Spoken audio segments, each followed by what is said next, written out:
Fizi News 24. Fizi News 24. Média d'information en temps réel. Média d'information en temps réel. Fizi News 24. Fizi News 24. Chombo cha habari kwa muda sahihi. Média d'information en temps réel.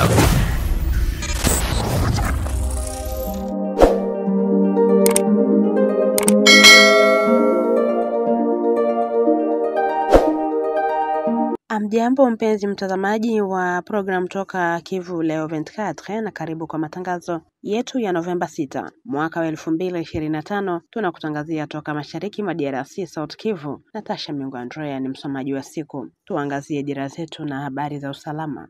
Gavana wa Kivu Kusini chini ya muungano wa AFC M23 amepiga marufuku utoaji wa vibali vya ujenzi kwenye viwanja vidogo kuliko mita 20 za mraba na kuweka taratibu kadhaa za kupana hati za kadastrale. Gavana alitangaza hayo wakati wa mkutano wa Baraza la Usalama lililofanyika Jumatano Novemba 5 mwaka 2025. Wakati wa kikao hiki cha Baraza la Usalama, Patrick Busubwangwi Shombo aliwataka viongozi wa manispa tatu za jiji la Bukavu pamoja na machifu wa vitongoji na mitaa kuhudhuria na kushiriki kikamilifu katika uwanja huo. Walipewa jukumu la kusajili maeneo yote ya ujenzi na kuwataka wamiliki waonyeshe kwa uwazi taarifa zifuatazo kwenye ishara: jina la mmiliki wa tovuti, jina la nambari ya simu ya mhusika, namba ya hati ya kadastre, namba ya kibali cha ujenzi na mwaka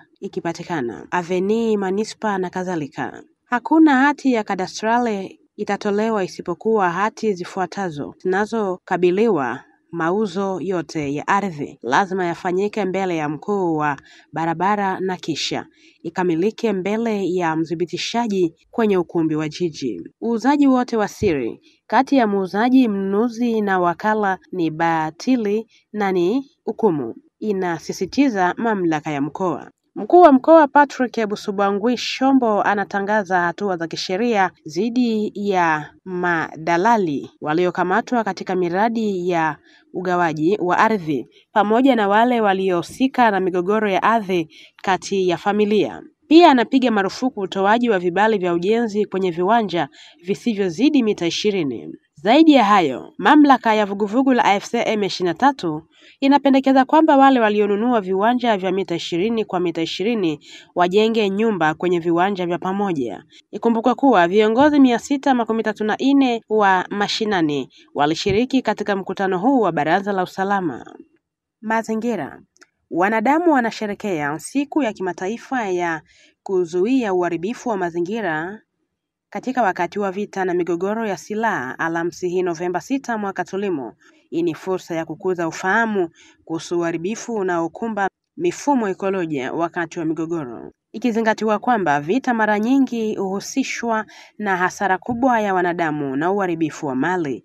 Umoja wa Mataifa unabainisha kwamba vita pia husababisha uharibifu mkubwa na wa kudumu kwa viumbe hai. Hapa Kivu Kusini, mwanaharakati wa hali ya hewa Crispin Ngakani anasikitishwa na uharibifu unaokabili mbuga, wanyama wanaolindwa na mifumo ekolojia katika kipindi. Katika kukabiliana na hali hii, anapendekeza kuongeza arifa na kukaripa kwa vitisho. Kwa hili ameongeza uimarishaji wa uelewa kati ya jamii za mitaa juu ya umuhimu wa ulinzi wa mazingira. Kama ukumbusho, siku hii ilianzishwa na Umoja wa Mataifa mwaka wa 2001 na unalenga kuongeza ufahamu wa matokeo mabaya ya migogoro ya silaha kwenye mazingira na kukuza ufumbuzi.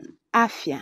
Waziri wa Afya, Usafi na Ustawi wa Jamii Roger Kamba alitangaza kupungua kwa kasi kwa pasenti 98 kwa kesi za polio kote DRC na uzinduzi wa kampeni mpya ya chanjo ya kitaifa. Kulingana na wenzetu wa Actualite.cd, tangazo hili lilitolewa Jumatano Novemba 5 mwaka tulimo. Kulingana na Waziri Kamba, DRC imerekodi kushuka kwa kasi kwa 98% kwa idadi ya kesi. Takwimu zinazoonyesha maendeleo haya: kwa idadi ya kesi imepungua kutoka 540 mnamo mwaka wa 2022 hadi 8 tu mnamo mwaka wa 2025.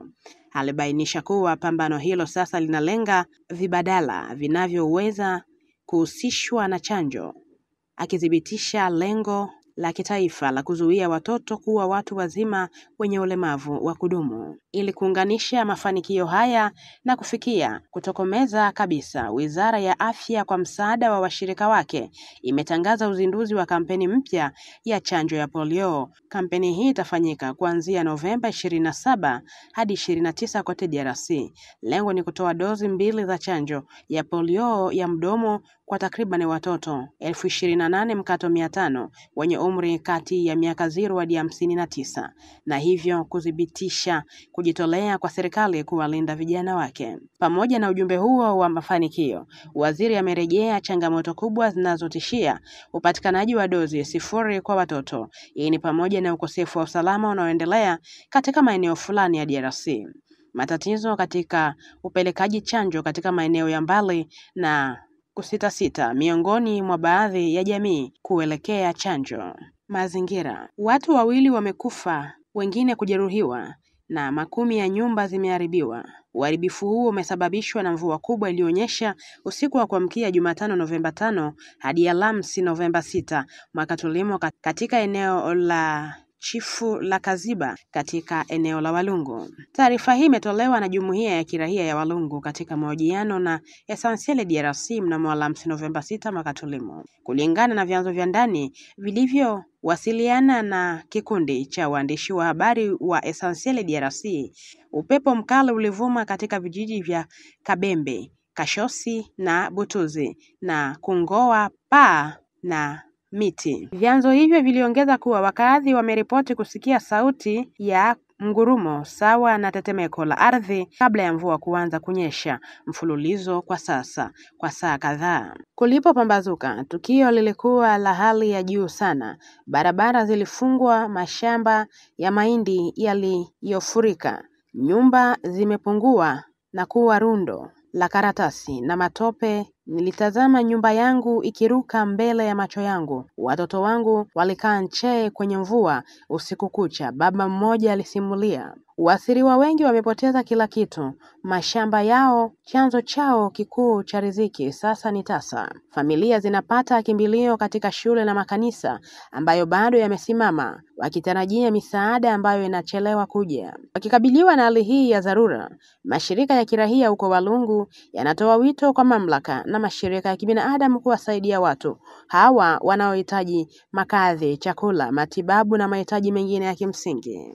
La ziada tuna mpenzi mtazamaji wa ratiba zetu za Novemba 6, 2025. Ni hapa ndipo tunatamatisha matangazo. Baki mwaminifu. Kwaherini. Fizi News 24, média d'information en temps réel. Fizi News 24, chombo cha habari kwa muda sahihi. Média d'information en temps réel.